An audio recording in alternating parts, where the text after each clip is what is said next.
I hope you're having an amazing day. I am Rebecca Norbay Silva, your real estate salesperson, and welcome to my YouTube channel.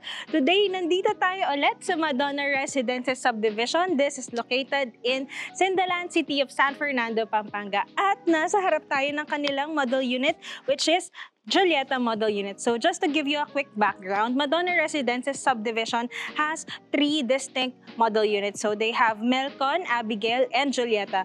But for this video, mag-focus lang tayo sa Julieta. But if you want to check the other models, you can click yung mga nandito sa aking video. And Julieta Model Unit has a minimum lot area of 164 square meters and the floor area of 135 square meters. So this is a single attached model unit dahil dun sa part na yon. So mamaya may mention natin sa ating full house tour. And it has 4 bedrooms, 3 toilet and bathroom, 2 vehicle covered carport, a lanai area, and backyard. Meron din siyang 2 kitchen. So wag na natin patagalan, simulan na natin. Julieta Model Unit has a different color compare sa ating other 2 model units. So they use medyo yellow shade na color and olive green, but the dominant color is color white. Pati yung kanilang bubong medyo off-white yung color. And dito sa side na to, mapapansin nyo may fence. So this is also included. This is made of steel and painted ng storm gray na color. Tapos moving forward dito sa area na to, kasama na rin tong doorbell and meron na rin siyang outdoor lamp, both post. Tapos usog pa tayo ng konti. So this is their 2 vehicle covered carport. In fairness, mas pinahaba compared dun sa una kong na-vlog na Julieta model. And meron siyang 6 pin lights sa taas. Naka-pebble washout na rin ang flooring, concrete, and meron siyang line dito para saan ipupwesto yung mga sasakyan. Tapos dito sa side na to, meron na rin siyang 2 electrical outlet. Bago tayo pumasok sa loob, check muna natin tong kanilang labas. So dito sa side na to, ito yung kanilang front yard. So, dito sa baba and sa second floor, 2 panel sliding glass window. With screen na din po yan. Tapos, meron na rin siya maliit na plant box dito. Naka-wall tile cladding yung part na to and ito naka-plastering. So, painted siya ng medyo yellow na shade. Tapos, dito sa part na to, included na rin yung ating basic landscaping dito sa front yard. Included na rin itong synthetic na grass and yung kanilang stone pathway. Pati din yung mga plants, kasama na rin kapag ito-turn over. Gusto ko lang din i-mention na dito sa part na to, meron siyang faucet. Lalagyan to ng gripo kapag ito-turn over sa atin, which is magagamit talaga natin kapag magdidilig tayo dito sa labas, tsaka maglilinis tayo ng sasakyan. Moving on sa side na to, meron tayong 1.5 to 2 meters setback dito sa gilid. And gusto ko lang din palang i-mention na dito yung window, meron na siyang canopy. So, very good yung kanyang pagkakalagay ng canopy. Very good yung concept. Tapos, may 2 electrical outlets din dito. Dito sa lanai area, so kapag ito-turn over sa atin ito, with vertical gardens, with plants na din. Pero pag ito-turn over yung plants, buhay siya. Hindi siya tuyo. Tapos, kasama na rin yung polycarbonate roofing with 3 pin lights. And ang flooring natin, naka-tiles na din. Tapos, ito sa side na to, yung 2 panel sliding glass door with screen. So, ito yung na-slide. Ito, fixed yung mga windows na to. Very good ang quality. Galing pa daw po iyan sa Korea. Tapos, usog lang tayo ng konti sa backyard. So, meron tayong malawak na backyard. Bago ko pala makalimutan, kasama na din yung ating mga metal louvers. So, ito yung standard na bakod. Painted din siya ng medyo light gray na color. With metal clothesline din. So, lagyan na lang natin to ng tali, alambre, yan no. Tapos, mention ko lang, dito sa part na to, mapansin nyo, meron tubo dito na may tubig. So, naka-ready na din for air conditioning unit, no? Para hindi, alam niyo, pumapatak-patak yung tubig kapag may aircon. Tapos, usog lang ako ng konti. Dito sa part na to, naka-concrete na siya. Tapos, meron din siyang provided dito na 1 pin light. Dito yung switch. Tapos, usog pa konti. Dito naman yung dirty kitchen. So, dito sa dirty kitchen, merong space for laundry area. May faucet na rin, may electrical outlet na rin dito naka-weatherproof. Tapos may shelves dito, lalagyan ng storage mo, mga supplies. Tapos meron na rin siyang kitchen cabinet with shelf dito sa baba. 2 electrical outlets dito sa side na to. And gumamit sila ng granite countertop. Malalim yung kanilang sink. Single lang siya. Tapos may faucet na rin kapag ito-turn over. And meron na rin siyang base cabinet. So, isa sa mga gusto ko sa kanilang mga cabinets, may hydraulic hinges. So, hindi siya kumakalabog. Pati itong mga drawers nila. So, may 4 na panel na drawers dito. Tapos, meron pang shelves dito. Tapos, sa likod, usog pa ako ng konti. Ito yung reason bakit siya naging single attached. Dahil lang sa part na to, ito yung first bedroom. Mamaya makikita natin sa loob. Tapos, sa side na to, nandito yung ating back door or access door. So, meron siyang peeping hole, deadbolt lock, and doorknob na door type. So, ayan. Tapos na tayo dito sa labas. I-check naman natin yung loob. So, dito sa kanilang main door, nandito sa side na to, medyo elevated lang, around 7 inches na elevation. So, yung kanilang door, gumamit sila dito ng wood door, white paint, yung kanyang finished, may peeping hole na din, and may deadbolt lock din. At meron din tayong lock set dito sa part nito. Tara! So, sa pagpasok natin dito sa Julieta Model Unit, ang ganda, no?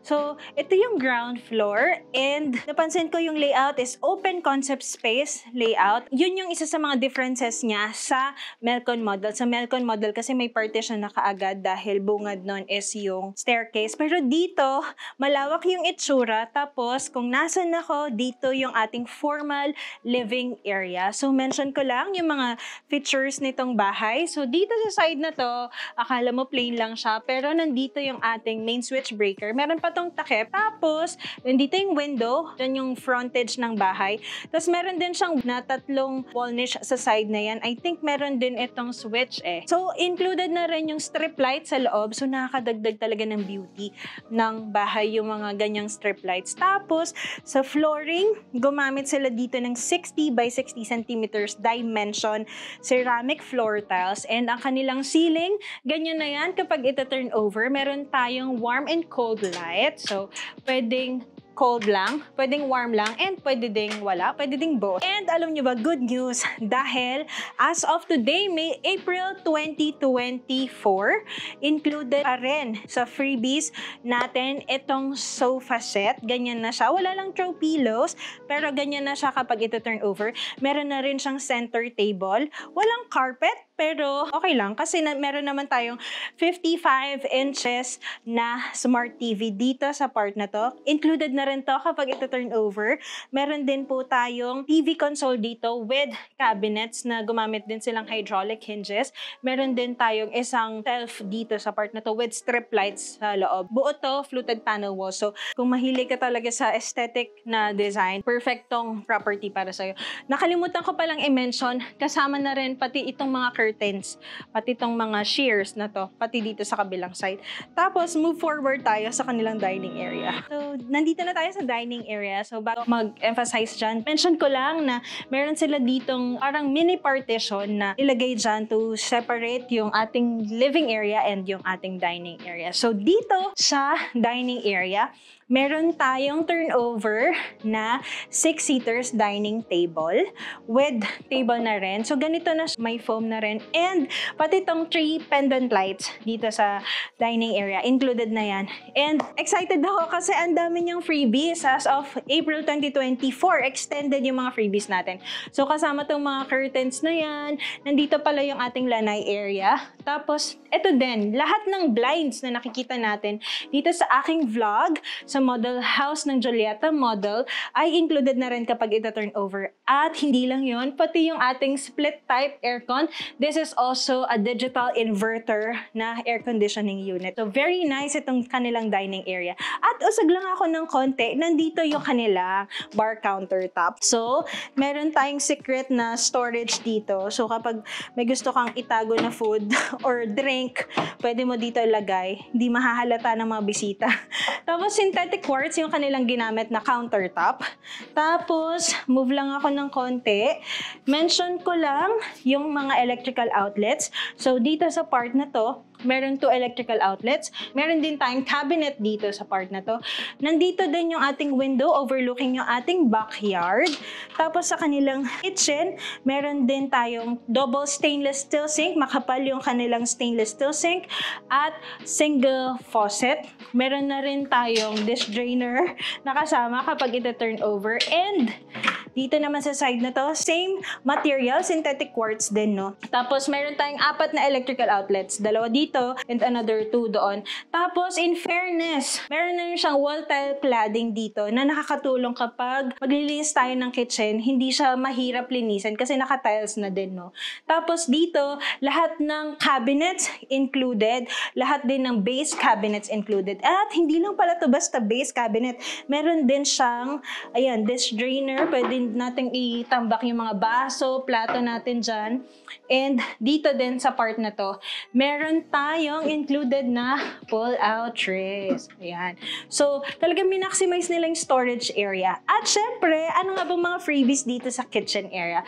Ito, microwave oven, built-in oven, and itong ating pendant lights, included na rin yan. So, move forward tayo dito sa kanilang part pa rin ng kitchen. So, dito sa side na to, nandito yung kanilang double door refrigerator. So, itong ref na to ay included na rin kapag ito turn over. So, it's a Pro Smart inverter. Message nyo ako para malaman nyo kung anong brand. Tapos, sa part na to, ang gagawin kapag ito turn over, itong side na to, ililipat siya dito sa part na to. Tapos lalagyan nila ng konting allowance para sa refrigerator. Meron din siyang storage sa taas, which is very good. Nandito, pag ito-turn over, yung ating magiging pantry, which is ito. Ngayon. So, wala lang siyang shelves, pero kapag ito-turn over, meron. And, syempre, bago tayo pumasok sa first bedroom dito sa ground floor, i-check muna natin yung kanilang first toilet and bathroom dito sa side ko. Dito sa side na to, nandito yung kanilang first toilet and bathroom. Gumamit sila dito ng wood door. Ang ganda nung pagkakadesign niya and white paint finish din. Tapos steel door jamb and meron siyang accent dito na medyo gray. Actually gray yung color na ginamit. Tapos yung kanilang door type is doorknob. So pasok tayo. So dito sa loob, parang siyang hotel-inspired na bathroom. So pagpasok mo, makikita mo kagad yung napakagandang mirror na meron siyang cob light dito sa likod. Tapos, yung basin, ganito siya. Ganitong style yung basin na ginamit. May faucet na din. And synthetic quartz din yung material. Tapos meron ditong cabinet na good siya for storage area. Tapos sa baba ng cabinet na yan, meron siyang hub light din. So ang ganda niya, nakakadagdag ng aesthetic. One good thing na ganito yung style niya, hindi mahirap maglinis, no? Kasi hindi siya nakasagad sa flooring. Tapos naka-tiles din dito sa kanilang first toilet and bathroom. Naka-tiles yung flooring, 60 by 60 din. Hindi siya glossy, so okay siya. Hindi siya madulas kapag nabasa. Tapos sa wall, naka-tiles din yung kanilang walling. And included na rin itong mirror kapag ito turn over. Lahat nandito, lavatory, water closet, bidet. Meron na din siyang wall niche, so hindi na natin kailangan magpalagay ng storage area dito. Tapos, hindi lang kasama itong mga movable items yan. Tapos, dito sa side na to, meron siyang turnover din na glass enclosure. So, very nice. Sobrang sulit, di ba? Mahal din magpa-install ng ganito. Tapos, usog lang ako ng konti. Dito sa toilet area, naka-tiles na rin. Tapos, wall tile cladding. Gumamit sila dito ng rain type shower and faucet. Dito sa shower area, may drainage din. And meron din tayong provision for one electrical outlet. Nandito din sa side na to, yung 2-panel sliding glass window na frosted. Tapos meron na rin siyang screen and meron din siyang included na blinds. Tapos meron ding wall niche dito sa toilet area. Lalagyanan ng toiletries. May ilaw dito and another ilaw din dito. So, very nice at toilet and bathroom. Excited na ako kung ano meron sa second floor. So, puntahan muna natin yung first bedroom. So, from toilet and bathroom, nandito yung kanilang first bedroom. Dito pala yung access door or back door natin kanina nung tinignan natin yung sa labas. Tapos, yung kanilang door material, same lang lahat ng door style nila. Wala lang tong beeping hole, pero meron siyang steel door jamb and naka-doorknob din yung door type niya. So, pasok tayo. So, dito sa kanilang first bedroom, included na kapag ito turn over, itong headboard, yung kanilang bed frame, tapos meron na rin siyang bedside table. And ito din blinds, included na. Nandito yung ating dirty kitchen sa left side. So, nakikita natin yan. No? Tapos, gumamit din sila ng 2-panel sliding glass window with screen. Baba ko lang. Tapos, yung kanilang size na ginamit na bed frame is full size na bed frame. Meron siyang electrical outlet dito, provision for kung gusto mo magpakabit ng air conditioning unit na split type. Check naman natin yung kabilang side ng bedroom. So dito sa part na to, nandito yung ating 2 electrical outlets. Meron pa ring window dito, 2-panel sliding glass window, overlooking yung ating frontage ng bahay. So dito yung ating 2 vehicle covered carport nakikita natin. Tapos may 2 electrical outlet dito. And meron siyang space dito sa bitan ng wardrobe at dito din, merong storage area. So, kasha, pumasok, pwede kang magtago dito. So, mostly mga shelves lang. So, ganito na siya kapag ito turn over, merong 4 na shelves dito and merong 5 na shelves dito sa side na to. So, ayan, ang daming storage area talaga na maximize yung space. I-check naman natin yung second floor. So, from first bedroom, tapos dito yung main kitchen, tapos nandito tayo sa staircase. Bago tayo umakyat, mention ko lang po, ang kanilang staircase, napakaganda dahil padagdag ng beauty yung strip lights dito sa staircase. Actually, kung ayaw mo naman ng strip lights, pwede mo ding patayin. Gumamit sila dito ng solidly built na wood and yung kanilang stair tread, wood din yung gamit, supported ng metal bracket. Tapos ito din, yung kanilang handle is wood din na maganda yung pagka-finish, no? Tapos, nandito sa side na to yung mga switch for kitchen, tsaka switch for yung ilaw dito sa staircase. So, gumamit sila dito ng 2-way switch. Tapos, kung halimbawa gusto mong patayin dito sa baba, pwede din. Or patayin yung ilaw, pag nasa taas ka, pwede din. So, pwede rin kayo magpalagay ng chandelier dun sa part na yan. So, tara, akyat tayo. So, pag akyat ko dito sa second floor, notice ko na meron ditong window, square siya, frosted, and fixed yung kanyang window, which is very good idea kasi it emits natural light na nakatulong kahit naka-off na yung ilaw dito sa staircase. So, sa second floor, nandito yung 3 bedrooms, saka yung 2 toilet and bathroom. Yung isa, ensuite bathroom, at yung isa, common toilet and bathroom, which is nandito sa likod ko.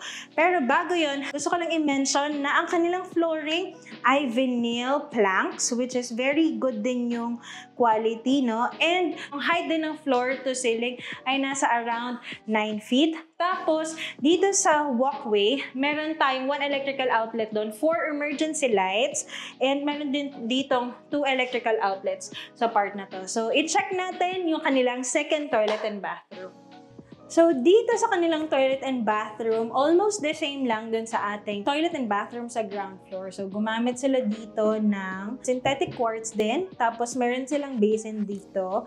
Tapos, single faucet din. And dito sa part na to, meron siyang 2 electrical outlets. No? Tapos, meron din siyang mirror kapag na-turn over. May hub light sa likod and may 2 pin lights sa taas. Tapos, dito, kung sa ground floor, wall niche, dito talagang sadya na may shelves na okay kasi pwede ka maglagay dito ng mga toiletries mo. Tapos, kapag ito turn over, lahat to included except yung mga movable items, yung mga designs na yan. Pati yung mga towels, hindi kasama. Pero, kasama yung water closet, bidet, itong mirror, lavatory, tapos meron na rin siyang base cabinet. Tapos, yung kanilang tiles din, may tiles ang flooring, 60 by 60 centimeters din yung dimension. Naka-tiles din yung ating wall from floor to ceiling. Glossy yung kanilang ginamit. And, move forward lang ako, meron siyang turnover na glass enclosure. Ayan. Tapos, meron siyang handle dito. I think good din to paglagyan ng mga damit, no? Tapos, meron siyang turnover na rain type shower faucet. Meron din siyang sariling drainage and meron siyang provision for water heater. Kasi meron dong electrical outlet sa taas. Tapos, dito sa side na to, may 2 wall mesh. Paglalagyan ng mga toiletries, shampoo, conditioner, and body wash. So, tapos na tayo dito sa kanilang common toilet and bathroom. I-check naman natin yung kanilang mga bedrooms. So, dito sa part na to, nandito yung ating first bedroom. So, mention ko lang, lahat ng doors ng mga bedroom, meron siyang peeping hole. Tapos, meron siyang doorknob yung kanilang door type. Steel door jamb din, and wood yung kanilang door. Tapos, meron siyang accent na mocha yung color. Pasok na tayo sa loob. So, dito sa loob, napansin ko kagad na ang ganda ng pagkaka-layout ng bedroom kasi ito yung bed, tapos nandun yung TV. Mamaya, check natin yun. Pero, mention ko lang, dito sa part na to, meron tayong 4 na shelves. Tapos, lalagyan na ng libro or gamit or anything. Tapos, dito, gumamit sila dito ng single size na bed frame. At kapag ito turn over, included na rin yung headboard and yung ating bed frame, same size. Tapos on my left side, nandito yung kanilang mahaba na working station or study area, study table. Tapos meron na rin siyang mga drawers dito na hydraulic hinges din siya ha. Hindi siya malakas kapag kinakabog mo ganyan. And meron tayong switch dito to electrical outlets. Nandito din yung switch para patayin yung ilaw sa baba. Tapos, laminated yung kanilang ginamit na wood, and included na din kapag ito turn over yung ating window type air conditioning unit. Dito sa side na to yung ating window, gumamit sila dito ng sliding window din with screen. Kasama na rin po itong blinds kapag ito turn over, nakakabit na rin yan. And usog lang ako ng konti, nandito yung ating cabinet. So laminated din, no? From floor to ceiling. So meron ditong wardrobe, sabitan ng damit, and dito naman meron tayong mga shelves dito. May isang drawer sa baba. Tapos meron pang storage sa taas. Siguro pwedeng ilagay dyan mga kumot, ganyan. Tapos dito din sa bedroom number 2, kasama na rin itong 50 inches na smart TV. Tapos nandito sa side na to yung ating accent ng wall. Meron na rin siyang 2 electrical outlets dito, and meron na rin provision for LAN cable na 2 dito. So, ayan, ang ganda ng ating bedroom number 1. Check naman natin yung bedroom number 3. Tara! So, dito naman sa part na to yung ating bedroom number 3. Same door jamb, same din. So, pagpasok, full size yung ating bed frame. Kasama na rin yung headboard, bed frame, and mahaba yung kanilang working station. Tapos nandito din yung ating 2 electrical outlets. Meron na rin siyang air conditioning unit. Nandito din yung ating window, blinds din yung kanilang ginamit. So, overlooking yung ating backyard dito sa part na to. Pati dun sa bedroom number 2. Tapos, pwede mo rin siyang i-off yung mga ilaw dyan. Tapos, dito din, almost the same lang yung kanilang itsura. Na-maximize lang yung space dahil may setback konti dito. So, ginawa nilang full size yung bed frame. Tapos, nandito din yung ating mga cabinets. From floor to ceiling, may wardrobe and may shelves na din. And meron din siyang 50 inches na television. Nandito yung kanyang accent ng bedroom. Tapos, may 2 electrical outlets din, and may 2 socket dito for LAN cable. And, syempre, last but not the least, i-check naman natin yung kanilang master bedroom. So, dito sa walkway, bago pala tayo pumunta sa master bedroom, gusto ko lang i-emphasize itong kanilang full-size mirror from floor to ceiling na included din kapag ito turn over. Isa sa mga freebies. So, tara, check natin yung master bedroom. So, dito sa master bedroom, mapapansin mo na queen size yung bed frame. So, ang ganda ng itsura ng master bedroom. So, queen size yung bed frame na ginamit. Dito pala sa kanilang headboard, meron din ditong storage area. So, kung mommy, daddy ka, tapos nagtatago ka ng food, pwede dyan ilagay. Kidding aside, kasama na rin yung bed frame kapag ito turn over. So, ang dadalhin mo lang talaga dito, yung mga mattress ng mga beds. Tapos, nandito din pala yung ating 2-panel sliding glass window. Tapos dito sa side na to, may his and her cabinet. So dito, may wardrobe din, may shelves din dito, may drawer sa baba, may storage area pa sa taas. Tapos dito sa side na to, meron siyang included upon turnover na working station and space dito for more storage space pa. So may mga cabinets dito, hydraulic hinges din. Tapos may dito, shelves din. Tapos dito sa side na to, may drawers din dyan. Tapos, nandito din yung ating switch for dun sa ilaw sa baba and yung ilaw dito sa ating mga shelves. Abigail model and Julieta model have the same layout. Parehas na parehas po sila.